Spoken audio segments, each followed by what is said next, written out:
Alhamdulillah, assalatu wassalamu ala rasulillah wa ala alihi wa sahbihi wa man walah wa la hawla wa la quwata illa billah, amma ba'd. Bapak Ibu sekalian, a'azanallahu wa iyyakum.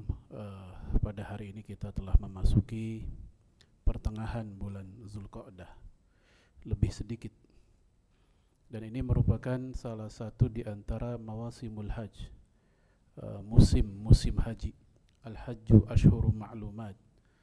Allah menegaskan bahwa haji itu bulan-bulannya diketahui, spesifik.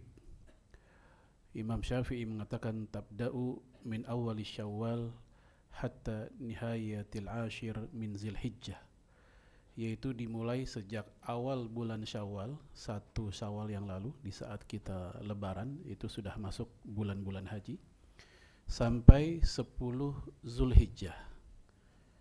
Sebagian mengatakan sampai 13 Zulhijjah. Di dalam sejarah umat manusia, haji sudah terlaksana sejak masa Nabi Adam alaihi salam. Jadi ini istilah para ahli usul fikih, syara'u man qablana, syariat para nabi sebelum kita. Rasulullah sendiri menceritakan dalam hadis Imam Baihaqi dalam kitab Syu'abul Iman, "Tsumma hajja Adam fastaqbalathul malaikah." Lalu Nabi Adam pun haji dan dia berjumpa dengan para malaikat. Ini diceritakan oleh Rasul dalam hadis Imam Baihaqi. Lalu kata Urwah bin Zubair, salah satu sahabat dan sekaligus cucu atau keturunan dari Abu Bakar As-Siddiq, anak dari Zubair bin Awam. Beliau mengatakan seluruh para nabi pernah melakukan haji kecuali hanya 2 nabi saja yang tidak sempat melaksanakan haji karena kesibukan mereka untuk meredam pembangkangan kaumnya, yaitu Nabi Hud dan Nabi Saleh. Terus hingga sampai di masa Nabi Muhammad alaihi salatu wassalam. Hanya saja Bapak Ibu, di masa Arab Jahiliyah, manasik haji telah mengalami deviasi yang cukup parah. Hal ini diceritakan langsung oleh Allah dalam surat Al-Anfal ayat 35. Wa ma kana sholatuhum indal baiti illa muka'aw wa tasdiyah. Ibadah haji mereka di sekitar Ka'bah enggak lain enggak bukan hanyalah bersiul dan tepuk tangan. Jadi manasiknya begitu, siul dan tepuk tangan.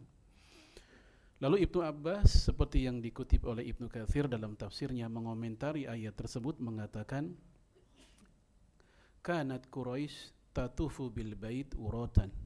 Dahulu orang-orang Quraisy tatufu itu tawaf.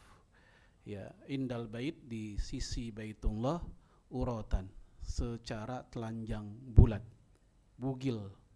Wa tusaffik wa tusaffir. Lalu mereka pun bertepuk tangan dan bersiul. Jadi begitulah cara mereka. Lalu datanglah Rasulullah SAW mengubah itu semua. Dan Rasul berkata dalam riwayat Imam At-Tabrani, khudhu anni manasikakum. Ambillah dariku tentang tata laksana haji kalian. Jadi saat itu mereka, Arab Jahiliyah, paling tidak telah mengubah atau mengacak-acak di beberapa sisi. Pertama, ya mereka tidak pergi haji di bulan-bulan haji, tapi di musim panen. Jadi kalau lagi musim panen, mereka hajinya saat itu. Tidak lagi di Ashhurul Hajj yang tadi kita sebut.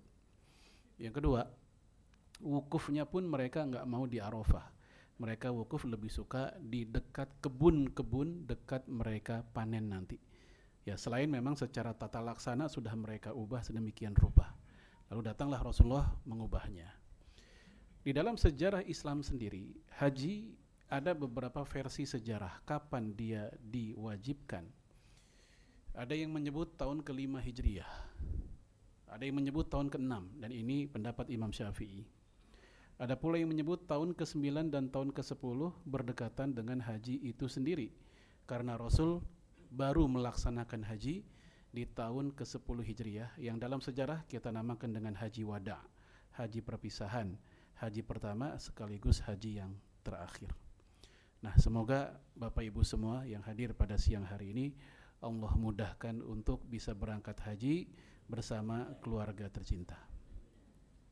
Jamaah sekalian, haji dia rukun Islam dan kita tahu hal itu, dan kedudukannya begitu besar hingga sampai dikatakan orang yang mengingkari kewajiban haji maka dia telah keluar dari Islam. Namun sehebat apapun dan posisinya sebagai rukun tadi, kewajiban haji tetap sekali, bukan 2, 3, tidak. 2, 3, 4 haji itu adalah mustahab, sunnah.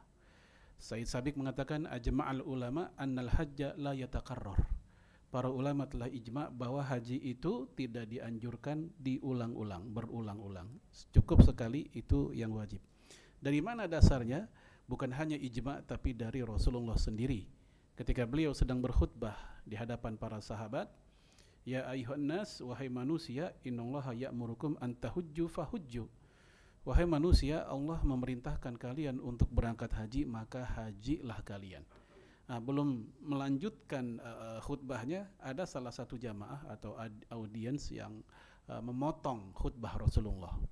Yaitu dia bertanya, ya Rasulullah, akulla'am, apakah haji itu setiap tahun? Ya, setahun sekali haji itu. Nabi enggak jawab. Ya, dikatakan dalam hadis itu fa sakata, Rasul diam. Ditanya kedua kalinya, Rasul masih diam. Begitu ketiga ditanya, Rasul baru menjawab, lau qultu na'am la wajabat. Seandainya saya jawab iya, pertanyaan kamu itu apakah tiap tahun, lalu Rasul jawab iya, la wajabat. Niscaya betul-betul wajib tiap tahun. Kalau tiap tahun, kata Rasulullah, ya mastata'tum, kalian tidak akan mampu. Siapa yang mampu? Jangankan tiap tahun, sekali seumur hidup aja enggak semua umat Islam mampu. Kalaupun ada orang yang mampu tiap tahun secara fisik dan biaya, mungkin dia enggak mampu secara antrian. Ya, antrian yang membuat dia terhalang. Di Jakarta aja dan sekitarnya udah 30 tahun saat ini. Jadi kalau kita daftar 2023, ya 30 tahun. Maka kita ngomong ke anak-anak kita yang masih belasan tahun misalnya, sejak itu mereka sudah niatin dan ngumpulin duit buat haji. Karena kalau mereka pun daftar di usia 20 tahun, ya kita nggak tahu tahun berapa mereka berangkat. Kalau pakai standar sekarang 30 tahun, ya umur 50 mereka. Baik, jamaah sekalian. Nah, dari dialog tadi para ulama mengatakan kewajiban haji hanya sekali. Nah, oleh karena itu, dikala ya alhamdulillah kalau Allah berikan kita rezeki untuk melakukan haji yang kedua, haji ketiga, ada satu hal yang perlu kita ingat, yaitu fiqhul aulawiyat, fikih prioritas. Kewajiban itu bertingkat-tingkat. Kalau seandainya kita udah pernah haji, namun saat yang bersamaan dikala kita ada rezeki buat berangkat lagi, tetangga kita atau bahkan famili kita lebih membutuhkan bantuan kita dengan harta kita, maka lebih utama kita ngurusin mereka. Itu lebih wajib, apalagi dikala mereka kelaparan, gak punya uang buat sekolah, boro-boro buat sekolah makan aja susah. Yang kalau kayak begitu kita kalah cepat, kurang gerak cepat, khawatir datanglah misionaris lalu mengubah mereka, lalu mereka pun dari murtad dan seterusnya. Kita pun juga punya tanggung jawab kalau mereka berubah kayak begitu, karena kita lalai. Kita lebih, mohon maaf, agak-agak egois, hanya untuk haji kita yang pribadi, yang sunnah itu kita melupakan yang lebih wajib di hadapan kita. Dan Rasul Abu Bakar mengatakan, man adda nawafil ulam kudiyatil faraid lam tuqbal lahum nawafil. Ucapan beliau sangat sering saya bawakan di sini. Siapa yang melaksanakan ibadah yang sunnah seperti haji kedua, haji ketiga dan seterusnya, tetapi yang wajibnya, yang di hadapan dia ada kewajiban dia tidak jalankan, maka sunnahnya tidak diterima. Maka jemaah sekalian, a'azanallahu yakum, ini perlu kita ketahui posisi tentang kewajiban haji yang sekali, yang fardu ain dan juga rukun Islam adalah yang pertama. Kemudian Bapak Ibu, a'azanallahu yakum, lalu apa sih dibalik keistimewaan haji ini hingga sampai jutaan manusia berbondong-bondong ke sana tiap tahun? Bahkan ada rencana pembangunan di Masjidil Haram dan sekitarnya sampai tahun ke-30-an nanti, itu konon punya rencana mampu menampung 12 juta jamaah. Kita nggak tahu kayak apa nanti, seperti apa kreditnya begitu. Tentu hal ini ada sesuatu yang luar biasa di balik haji. Saya akan angkat mungkin beberapa hal saja. Yang pertama, haji itu, orang yang berangkat haji atau beribadah haji disetarakan dengan para mujahidin, orang yang sedang berjihad. Hal ini langsung Rasul katakan dalam hadis Imam An-Nasai dari Aisyah Aisyah bertanya, "Ya Rasulullah, ala nisa'i jihad?" Wahai Rasul, ibu-ibu perempuan ada jihadnya enggak? Nabi menjawab, "Na'am, ada, alaihinna jihad." Iya, buat perempuan juga ada jihad, la qitala fi, yaitu jihad yang enggak pakai perang. Dalam hadis lain, la syaukata fi, jihad yang enggak pakai senjata. Jadi enggak pakai perang, enggak pakai senjata, enggak pakai berdarah-darah pokoknya. Apa? Al-hajj wal umrah kata Rasul, yaitu haji dan umrah. Maka kita enggak heran ketika terowongan Mina, tragedi Mina tahun 90, lalu yang memakan korban cukup banyak termasuk dari Indonesia, itu media-media di Arab Saudi menyebut korban terowongan Mina dengan sebutan syuhada Mina. Termasuk yang kemarin, yang tahun 2015 tuh, kayaknya belum lama, yang waktu kren pada jatuh ketiban beberapa jamaah, bukan beberapa sih, lumayan banyak ya, sampai ratusan yang meninggal kalau nggak salah. Itu pun oleh media-media di Timur Tengah, khususnya di Saudi, juga disebut dengan syuhada. Kenapa? Karena memang Rasul menyebut mereka hakikatnya sama dengan jihad. Bahkan bukan hanya mereka yang berangkat, orang yang enggak berangkat tetapi ikut membiayai, ikut memfasilitasi, ikut membekali yang berangkat, Rasul pun juga menyebut dengan jihad sebagaimana hadis Sahih Bukhari. Man jahaza ghaziyan fi sabilillah faqad ghaza, kata Rasul. Siapa yang ikut mempersiapkan orang yang sedang berjihad, berjuang, walaupun dia nggak ikut berangkat, mungkin di rumahnya karena mungkin sakit atau ada uzur yang membuat dia terhalang, Rasul katakan, ya faqad ghaza, dia pun juga telah berjihad namanya. Baik, ini yang pertama. Yang kedua, haji dan umrah ternyata ini menjadi salah satu sebab terhapusnya kefakiran atau kemiskinan dalam kehidupan seseorang. Hal ini disebutkan dalam hadis Imam Ibnu Majah dengan sanad yang sahih. Rasul mengatakan, tabi'u bainal haji wal umrah fa innahuma yanfiyan al faqra wadh-dhunub. Susullah aktivitas haji kalian dengan umrah, karena kedua aktivitas ini merupakan pencegah kefakiran dan dosa, penghapus kefakiran dan dosa. Maka kita lihat, walaupun belum ada survei, paling enggak yang saya lihat gitu, orang yang sepulang haji atau umroh di tahun-tahun selanjutnya biasanya kehidupan ekonomi mereka agak mendingan dibanding sebelumnya. Wallahu a'lam bishawab. Tapi yang begitulah disebutkan oleh Rasul bahwa haji dan umroh merupakan yanfiyan, penghapus dari al-faqra wa dhunub, kefakiran dan dosa.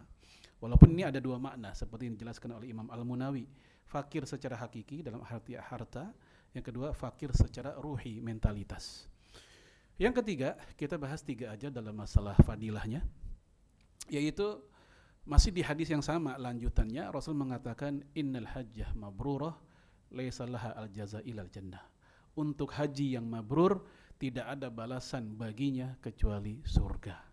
Hanya saja Bapak Ibu, haji mabrur itu yang kayak apa? Kita sering dengar istilah semoga hajinya mabrur. Iya, tapi yang kayak apa? Apa indikasi kemabruran haji seseorang atau umrah seseorang? Syekh Muhammad Fuad Abdul Baqi, penyusun kitab Lu'lu' wal Marjan, ini kitab yang mengkompilasi hadis-hadis khusus yang mutafakun alaih, hadis-hadis khusus Bukhari Muslim. Beliau menjelaskan definisi mabrur, yaitu makbul, Allah terima. Kalau umrah, makbulah. Nah, ada 4 cirinya yang disebut oleh Imam Ibnu Hajar, lalu diringkas oleh Syed Sabiq dalam Fiqh Sunnah. Semoga jamaah bisa mengingat-ingat. Yang pertama, apalagi buat yang udah pernah haji atau pernah umrah, sekaligus kita bisa buat bahan evaluasi, apakah 4 hal ini ada nggak dalam diri kita pasca kita haji atau umrah. Yang pertama yaitu la yukhalituhu bil itsmi. Hajinya atau umrahnya enggak kecampur ama dosa sejak awal keberangkatan hingga sampai kepulangan. Karena memang ada oknum lah, kita anggap oknum jamaah yang sebelum berangkat pun udah bikin dosa. Apa misalnya? Yaitu ongkos haji atau umrohnya berasal dari ongkos yang haram-haram. Entah dia korup, entah dia hasil judinya, entah hasil dari ribanya. Walaupun dia di hadapan Ka'bah sambil nangis-nangis, ya Allah, saya sampai di depan rumahmu karena judi saya, berkah banget judi saya misalnya.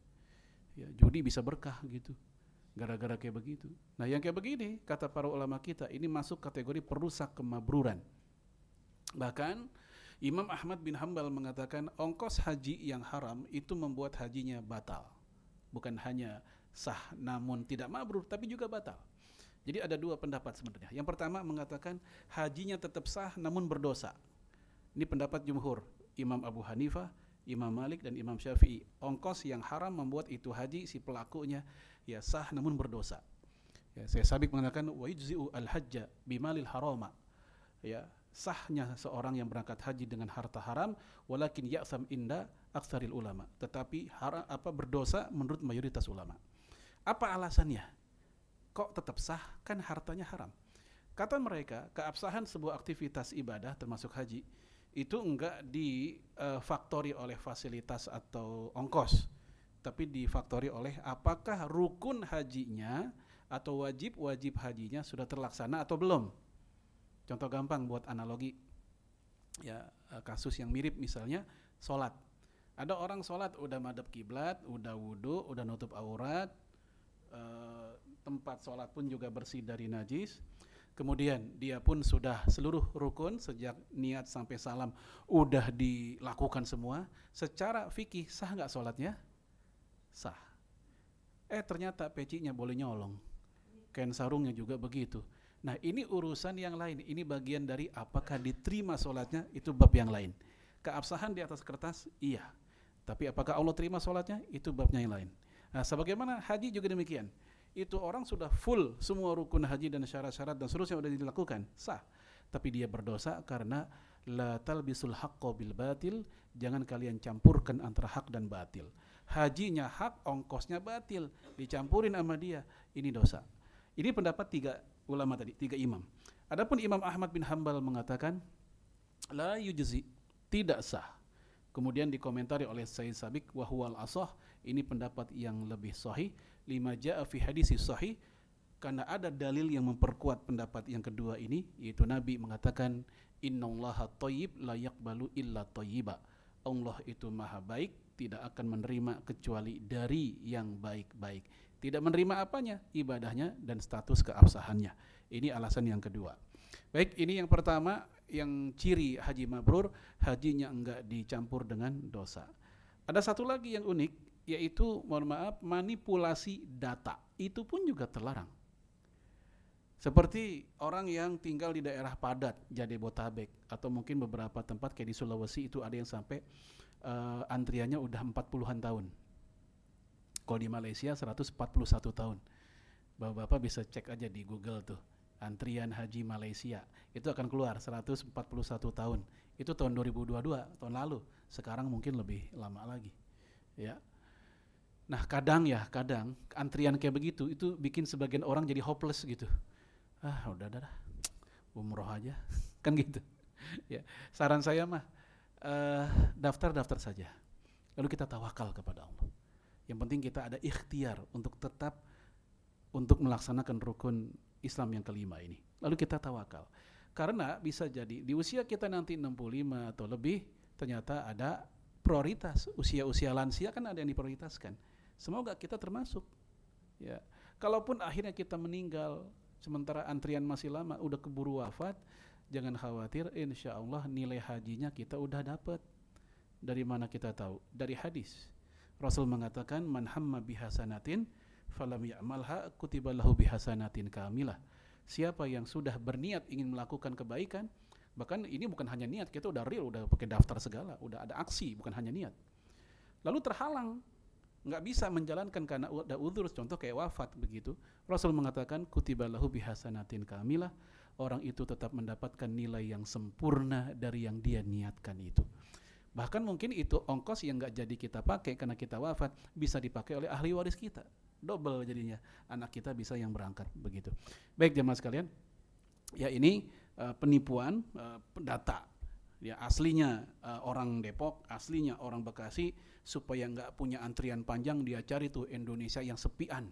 Wah ada nih Papua paling pojok, padahal Papua udah pojok, paling pojok mana lagi tahu itu ya. Atau dia pakai negara lain, mungkin kita ingat tahun berapa tuh ada jamaah Indonesia pakai Filipin, masih ingat gak tuh? Ya pakai Filipin. Ini kan berabe, ya bukan hanya menipu tapi juga berabe. Kalau dia wafat pakai daftar di daftar jamaah haji Indonesia nggak ada, di daftar jamaah Filipin juga khawatir nggak ada, dan juga mungkin mencurigakan dari sisi namanya. Orang Filipin namanya nggak ada yang namanya, misalnya nih ya, kalau orang kita kan namanya standar, kalau orang Sunda namanya Maman, Jajang, orang Jawa namanya mungkin Jono. Tapi di Filipina kagak ada Jajang, Maman, mencurigakan. Ada penipuan di situ dan Rasul mengatakan laisa minna man ghasyana, bukan golongan kami orang yang menipu kami. Atau juga mohon maaf, mungkin bapak-bapak yang belum lama umroh, entah umroh Januari atau Februari yang lalu, kan kita tahu ada peraturan baru pasca pandemi, lantai pertama buat tawaf itu nggak boleh yang tawaf sunnah. Ada yang pernah umroh nggak kemarin-kemarin yang baru lama lah? Lantai pertama tuh hanya berlaku untuk yang tawaf yang sedang umroh saja, yang masih pakai baju ihram. Jadi yang tawaf sunnah, tawaf kudum misalnya, atau tawaf pengganti tahiyatul masjid, atau tawaf wada, kita mau ke Madinah ingin meninggalkan Mekah, itu kan sunnah. Menurut 4 mazhab itu sunnah. Itu kan boleh pakai baju biasa. Nah kalau pakai baju biasa ketahuan ma'askar, dilarang kita, suruh naik ke atas. Sementara kalau di atas kita tahu kan lebar banget itu, ya mungkin sejam setengah baru kelar, beda sama di bawah. Nah akhirnya ada oknum lah kita anggap, entah KBIH-nya atau travelnya atau mungkin pembimbing umrohnya, udah dah nggak apa-apa pakai pakai baju ihram, walaupun daleman pakai celana biasa, toh askar nggak tahu ini. Iya askar nggak tahu, tapi Allah tahu Anda sedang menipu mereka. Maka saya pun tidak anjurkan. Ketika banyak jamaah waktu tahun bulan Januari lalu saya membimbing, saya bilang nggak usah ikut-ikutan kayak begitu. Kalau memang nggak mampu di atas karena kita capek atau udah sakit atau udah sepuh, itu sunnah, nggak diambil nggak apa-apa. Daripada ngorbanin mengambil yang sunnah tapi kita menipu, itu lebih buruk. Ya. Tapi kalau kita kuat, silakan kita ambil di atas. Kalau kita kuat, kalau nggak kuat nggak apa-apa, nggak usah diambil tawaf wadanya daripada akhirnya kita menipu. Nah, ini contoh jemaah sekalian, la yukhalituhu bil itsmi. Jangan mencampur sejak awal sampai selesai haji atau umroh kita dengan dosa. Yang kedua, indikator yang kedua yaitu asyikul akhirah. Ya mustaqul akhirah, menjadi orang yang semakin kangen dan rindu terhadap akhirat. Ambisi dunianya enggak lagi segila sebelum umroh atau haji. Ya dulu mungkin dia saban ngelihat ada pabrikan mobil tertentu ngeluarin produk baru, pengen punya bawaannya. Pokoknya saban tiap hari buka OLX dia mah, nyari mobil baru. Ya. Tapi itu dulu. Sepulang haji dia nggak lagi kayak gitu. Dia tahu itu mah udahlah, udah punya ini, toh mobil bagus mau jelek pas kita taikin asal bisa tidur nyaman semua kok. Ya semua mobil asal kita bisa tidur tuh nyaman dah, begitu aja. Yang dia lebih kuat adalah ingin ketemu Rasulullah, ingin ketemu Allah. Dalam Quran juga dikatakan wujuhu yawma idzin nadhirah ila rabbiha nazirah. Hari itu orang mukmin wajah mereka sumringah, cerah, karena mereka melihat Allah. Jadi ini salah satu konsep dalam akidah Ahlus Sunnah bahwasanya Allah bisa dilihat nanti di surga. Nah, beda sama Mu'tazilah, kaum ultra rasionalis. Mereka mengatakan Allah nggak bisa dilihat di surga. Yang di surga itu bukan Allahnya, tapi pahalanya yang kita lihat. Itu Mu'tazilah. Ya. Nah, kata Imam Ibnu Qayyim, di surga nanti semua kenikmatan surga itu lupa kita sama kenikmatan surga di saat orang-orang tersebut, para penghuni surga, yang melihat Allah Subhanahu wa taala, karena itu merupakan kenikmatan tertinggi. Dan inilah yang menjadi orientasi tertinggi bagi orang yang pergi haji. Yang ketiga, cirinya adalah semakin dermawan sepulang dia haji, enggak lagi bakhil, enggak lagi terlalu banyak perhitungan ketika dia bersedekah dan berinfak.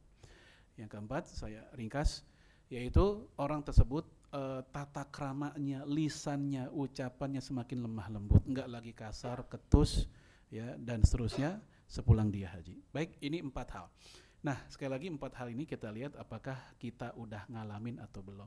Kalau udah, buat yang udah pernah haji atau umroh nih, alhamdulillah, dan pertahankan itu. Kalau ternyata tidak, ada 1-2 yang belum, berarti kita masih punya PR untuk meraih yang sisanya. Baik, itu sisi fadilah. Kemudian yang terakhir tentang apa aja perbekalan yang mesti kita lakukan. Yang pertama, bekal takwa. Wa tazawwadu fa inna khairuz zadi taqwa. Berbekalah kalian karena sebaik-baik bekal adalah takwa. Buat apa bekal takwa ini? Untuk mereduksi potensi-potensi atau hal-hal di sana yang di luar ekspektasi kita. Mungkin bayangan sebelum berangkat kita akan mendapatkan ini fasilitas lah segala macam. Ternyata di luar dugaan kita di sana ketemu hal-hal yang tidak mengenakkan.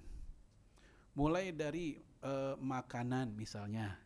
Makanan buat sebagian jamaah ada yang membosankan. Saya tahun 2017 jadi petugas, termasuk bawa-bawain makanan yang nasi kotak lah kalau di kita gitu ya. Saya datang ke kamar-kamar, Bu, Pak, ini makan siang. Saya bawain, saya taruh di depan kamar. Maghrib juga begitu, saya bawain lagi. Yang tadi siang nggak disenggol, belum dibuka sama sekali, nggak dimakan. Mungkin mereka bosan. Jemaah sekalian, jangan lupa tadi poin yang pertama waktu kita bicara fadilah, bahwa haji itu jihad. Karena haji itu jihad, maka mental yang kita bawa adalah mental jihad harusnya, bukan mental rekreasi. Kenapa banyak orang yang banyak kesel dengan fasilitas ini dan itu, termasuk makanan? Bisa jadi karena dia menyangka mentalitasnya yang dia bawa mentalitas kedufan, bukan mentalitas sedang jihad. Begini mulu lauknya, nggak ada mie Aceh apa? Ya kagak bakal ketemu di sana mie Aceh. Ya. Tapi emang jemaah terus terang saya pun juga ngalamin kok. Kalau di sana itu kita kangen dengan makanan kita, kangen memang. Ketika saya ketemu TKW ada yang nawarin, Pak bilangin sama kloternya, mau nggak di rumah saya ada tuh ikan asin, sayur asam sama jengkol. Waduh, yang daftar banyak banget masuk. Ya, nggak peduli lagi masalah haji apa masalah jengkol itu makruh, nggak peduli. Dah. Kangennya itu. Dan kita maklumi sisi kemanusiaannya ada lah. Tapi yang jelas dengan bekal takwa tadi, potensi yang buruk-buruk tadi bisa kita redam. Termasuk dikala kita ketemu dengan berbagai macam karakter manusia yang satu kloter. Satu kloter itu 400-an, lebih dikit. Dengan petugas itu ada 6 orang. Nah, kita akan ketemu dengan teman kita yang bawaannya ngebodor mulu, ngelawak mulu. Ya kita sabarin aja udah. Ya. Kemudian kita ketemu juga sama teman kita yang pendiam banget, seakan-akan dunia nggak ada kecuali dirinya. Ya. Atau kita ketemu jamaah yang, mohon maaf, kayaknya dia paling tahu semua tempat yang ada di Saudi, Makkah dan Madinah. Ya, mungkin dia udah berkali-kali memang. Dulu di situ, dulu di situ, dulu di situ. Mungkin dia pernah jadi RW di sana kali. Ya. Apa yang terjadi jamaah kalau ketemu model-model orang kayak gini? Sangat memungkinkan kita muncul suuzon. Muncul suuzon. Ini orang belagu banget sih, kayaknya dia aja yang paling tahu, misalnya gitu. Nah, bekal takwa itu bisa meredam potensi-potensi buruk tadi. Bekal kedua itu sabar. Baik sabar masalah, mohon maaf, pelayanan imigrasi mereka, ya imigrasi di Saudi, baik di bandaranya, ya di bandara biasanya, itu kita akan ngerasa ini nggak friendly banget sih orangnya, ya melayani kita sambil ngobrol, kayaknya kita nggak dilihat sama dia misalnya, cuek banget. Beda mungkin dengan di Indonesia yang kadang bisa senyum, kita ajak ngobrol, kalau di sana enggak. Sabar pula dengan ya mungkin ketemu perilaku budaya dari negara lain. Kalau orang kita, jamaah kita lewat membelah soft orang, pasti ada kalimat, mohon maaf Pak, misi numpang lewat, kan gitu. Sambil tangannya kayak begitu kan kita. Kalau di sana kita nggak usah kaget kalau tiba-tiba lagi wirid ada orang langkah di kepala kita. Ya, dan nggak usah, ini orang ya Allah udah hitam belagu banget lagi misalnya. Ini kalimat-kalimat kayak begini, hati-hati. Walaupun dia nggak ngerti, tapi Allah ngerti. Kita sedang mencaci maki orang. Itulah yang disebut dengan ya wala jidala, ya wala rofasa, wala jidala, wala fusuko. Jangan berbuat rofas, jangan berbuat fasik, dan jangan berbuat yang jidal, berdebat di situ. Baik jamaah sekalian, azanallahu ini modal yang kedua atau bekal yang kedua. Bekal yang ketiga yaitu kesehatan. Maka tadi saya bilang, usahakan pergi haji itu, usahakan masih muda. Karena capek memang, lelah. Ya, saya merasakan sendiri sa'i itu, ya 7 kali itu nggak gampang ternyata. Kaki sakit. Ya, apalagi kalau kita tawaf wada yang di atas itu lumayan. Belum lagi jumroh. Jamaah Indonesia biasanya dapatnya itu belasan kilometer jaraknya. Tapi kena rame-rame, biasanya agak lebih ringan karena rame-rame kita. Ya kita dapat yang agak di pojok-pojok untuk ke tempat jamarotnya. Dahulu saya pernah ngitung sampai bolak-balik itu 15 kilo dari tempat kita di Mina, tenda kita di Mina, terus ke jamarot bolak-balik itu bisa 15 kilo. Lumayan jauh jalan kaki mah. Tapi kalau rame-rame insya Allah agak ringan. Nah kalau usia sudah 70, 80 itu udah sangat berat. 60 aja berat. Maka jemaah azanahum, bekal fisik itu sangat penting, oleh karenanya disebut dengan jihad tadi. Yang terakhir itu tentu bekal dana dan juga bekal ilmu, di mana para ulama kayak Imam Bukhari mengatakan al ilmu qoblal qaul wal amal. Ilmu itu mesti diduluin sebelum amal dan perbuatan, sebelum perkataan dan perbuatan. Salah satu pelanggaran jamaah yang sering dilakukan adalah yang mungkin mereka lupa atau mereka ketika manasik nggak datang kali, yaitu ketika mereka pengen banget nyium Ka'bah, pengen banget meluk Ka'bah. Ketika kesempatan itu terjadi, khususnya ketika mereka sedang tawaf, Ketika tawaf sebenarnya itu masih berlaku larangan-larangan ihram. Ketika orang sudah ngambil mikot, kemudian dia sudah ngucapin niatnya, ya labbaika Allahumma umratan wa hajjan. Nah, sejak itu berlakulah seluruh larangan. Apa di antaranya yang dilarang? Larangan kena atau make wangi-wangian. Nah, Ka'bah itu kiswahnya wangi enggak? Kiswah Ka'bah tuh wangi, wanginya khas. Ya.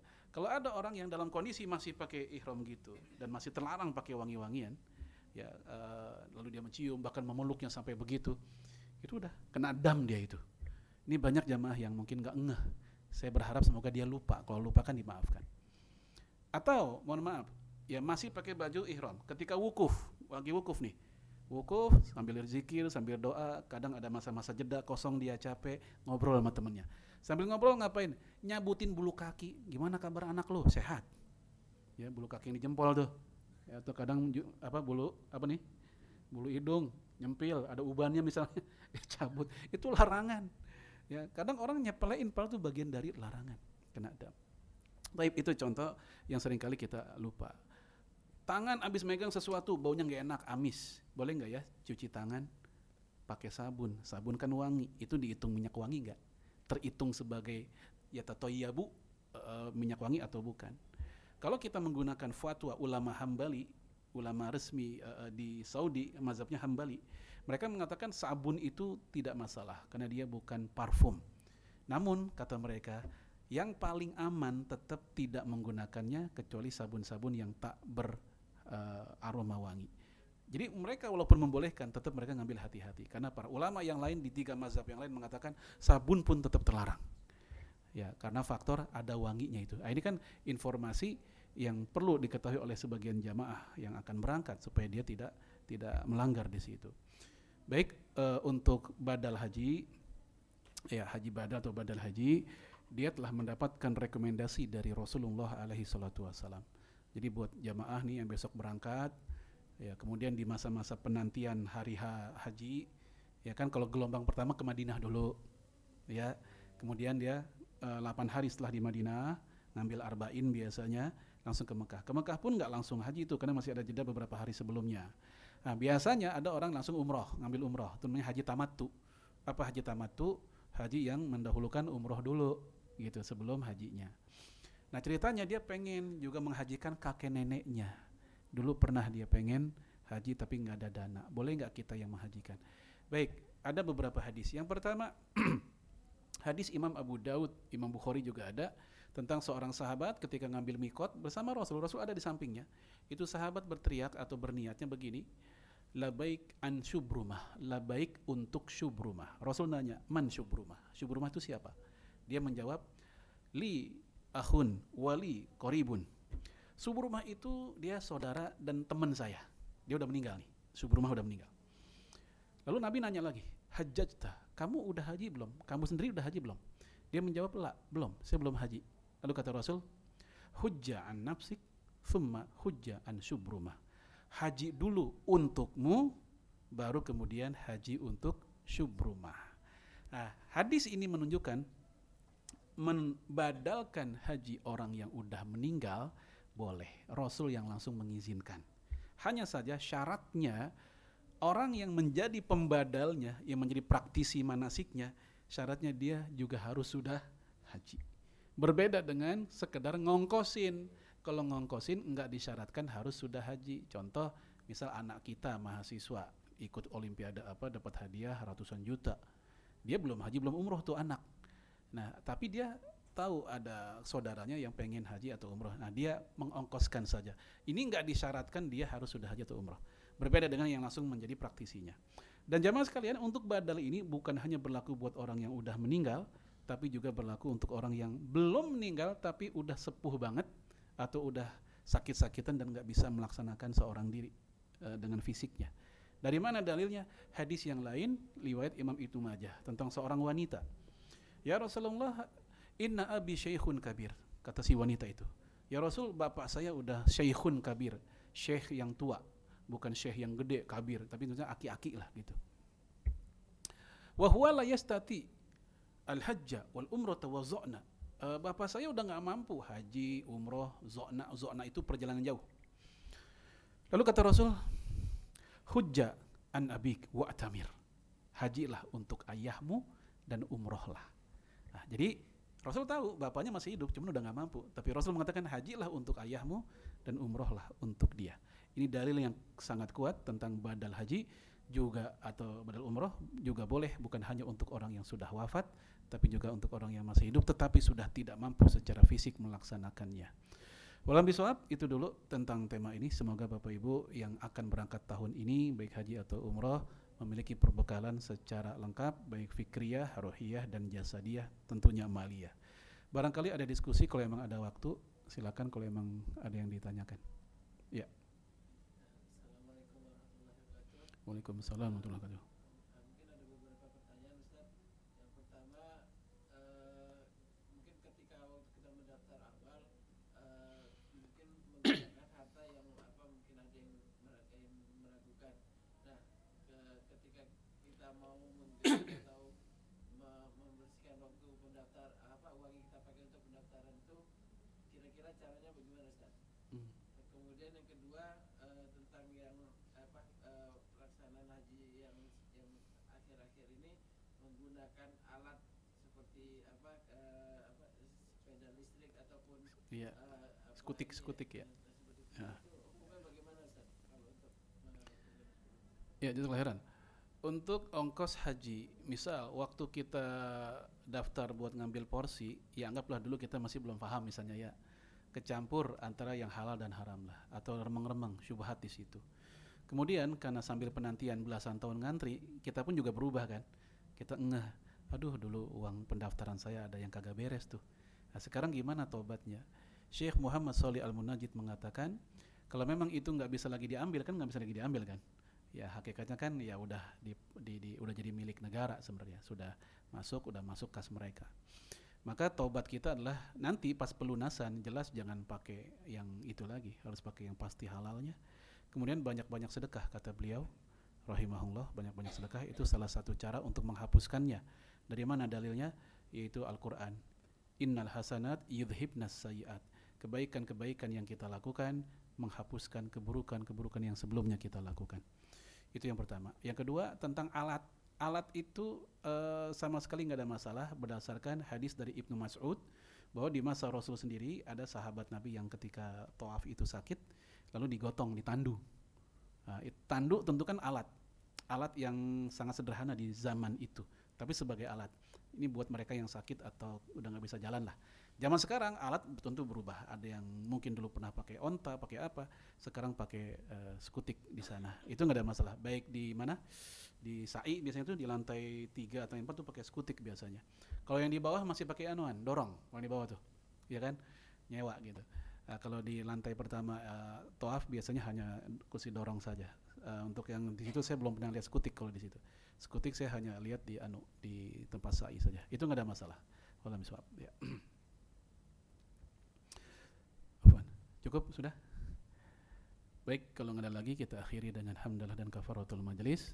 Alhamdulillahirabbil alamin. Subhanakallahumma wa bihamdika asyhadu an la ilaha illa anta astaghfiruka wa atubu ilaik. Lebih kurang saya mohon maaf. Assalamualaikum warahmatullahi wabarakatuh.